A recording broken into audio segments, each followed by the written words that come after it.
If something is important enough, even if the odds are against you, you should still do it. I think that's the single best piece of advice. Constantly think about how you could be doing things better and questioning yourself. It's okay to have your eggs in one basket as long as you control what happens to that basket. I think it's very important to have a feedback loop where you're constantly thinking about what you've done and how you could be doing it better. I'm interested in things that change the world or that affect the future, and wondrous new technology where you see it and you're like, wow, how did that even happen? How is that possible? I don't spend my time pontificating about high-concept things. I spend my time solving engineering and manufacturing problems. The path to the CEO's office should not be through the CFO's office, and it should not be through the marketing department. It needs to be through engineering and design. Work like hell. I mean, you just have to put in 80 to 100-hour weeks every week. This improves the odds of success. You want to have a future where you're expecting things to be better, not one where you're expecting things to be worse. I think it's very important to have a feedback loop where you're constantly thinking about what you've done and how you could be doing it better. Really pay attention to negative feedback and solicit it, particularly from friends. Hardly anyone does that, and it's incredibly helpful. Don't delude yourself into thinking something's working when it's not, or you're gonna get fixated on a bad solution. It's very important to have a feedback loop where you're constantly thinking about what you've done and how you could be doing it better. If you're trying to create a company, it's like baking a cake. You have to have all the ingredients in the right proportion. I think we have a duty to maintain the light of consciousness to make sure it continues into the future.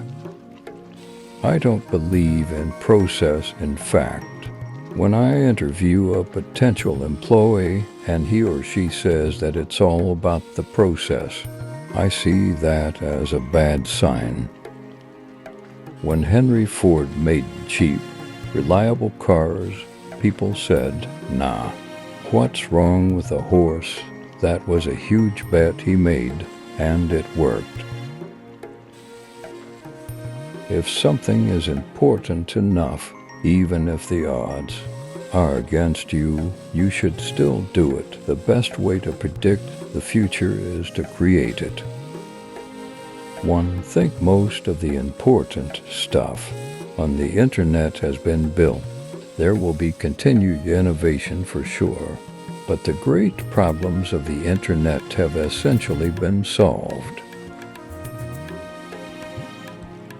I think a lot of times people are worried about failure. I think the fear of failure is quite irrational. Failure is just a stepping stone to success.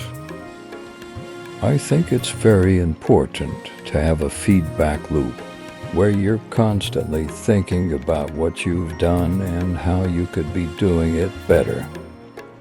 Starting and growing a business is as much about the innovation, drive, and determination of the people behind it as the product they sell. It's very important to like the people you work with. Otherwise, life and your job are going to be quite miserable. If you're trying to create a company, it's like baking a cake. You have to have all the ingredients in the right proportion. In the end, a company is just a group of people gathered together to create a product or service. At the end of the day, it's not about the company, it's about the people.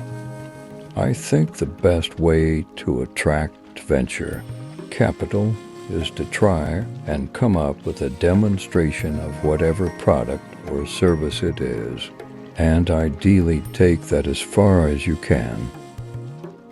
You want to have a future where you're expecting things to be better, not one where you're expecting things to be worse. Financial independence is not merely about accumulating wealth.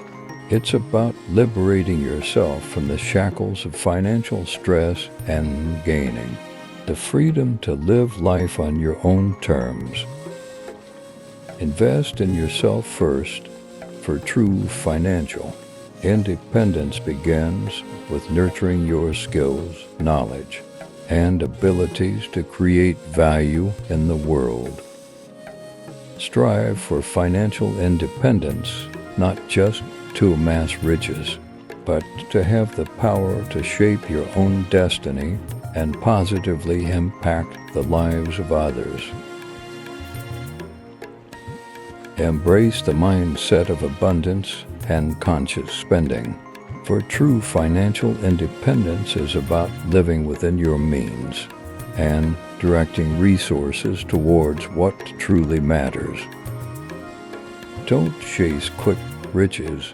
Focus on building sustainable wealth that can withstand the test of time and provide the foundation for lasting financial independence.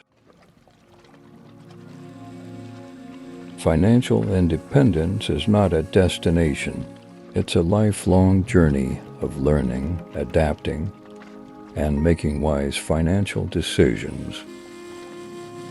Take calculated risks, for financial independence often requires venturing outside your comfort zone and seizing opportunities that others might overlook. Believe in your ability to create wealth, for financial independence is born from a combination of self-belief, determination, and persistent action.